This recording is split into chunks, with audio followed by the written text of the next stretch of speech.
The Northminster Presbyterian Church in Enwell has started a supply drive to deliver victims of Hurricane Helene. A donation truck set up at the church will deliver these goods to Burnsville, located 30 minutes north of Asheville, North Carolina.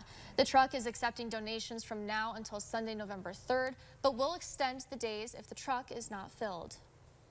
Apparently the wind snapped off every telephone pole and obviously large pine trees in a mountainous region that we're sending it to.